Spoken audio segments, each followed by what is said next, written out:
Singapore's Enterprise Development Agency helped 2,300 companies transform last year through large-scale projects with big growth impact.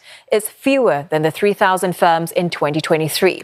Enterprise Singapore suggests that higher business costs and geopolitical uncertainties might be holding companies back.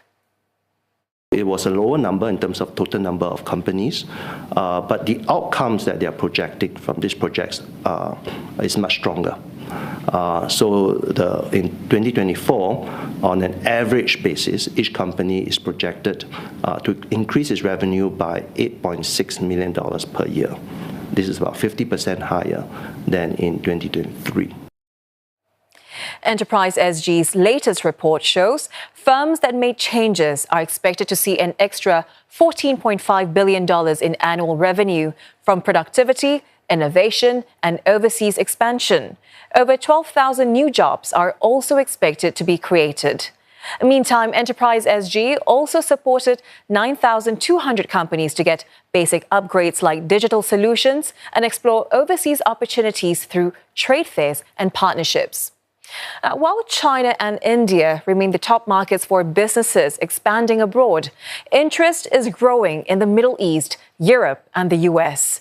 Still, EnterpriseSG notes that it could be tougher for firms to seize these opportunities. What is clear to us is that international trade flows and investments will be increasingly regulated and taxed. This is a new reality, and when there are changes to international rules on capital flows, new tariffs, those may affect them, and we have to help them navigate, construct their supply chains, construct their investment mix to be more resilient to such changes. And to address these risks, Enterprise Singapore is helping businesses be more competitive by innovating and expanding overseas. CNE spoke to two companies that have benefited from this support.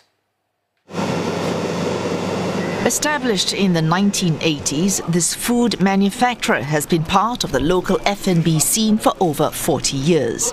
When it wanted to expand overseas, it tapped on Enterprise Singapore's grant scheme, which covered 50% of consultancy costs. As a very small SME or exporter, we may not have the know-how of what's happening in market. So tapping on their existing networks, their knowledge, and so on and so forth, it actually helped to validate what we consider our go-to-market strategy. Because with a validated market itself, right, it's actually easier for us to do all the implementation. Another company in the health tech industry got help with developing an innovative product. Above hospital beds are these white devices, which have temperature sensors to detect when patients are about to get out of bed. Staff can then come to their assistance, thus preventing falls. The initial capability development was one of the biggest support that we have received from Enterprise Singapore, and that landed us with a research collaboration with the Tan Tock Seng Hospital.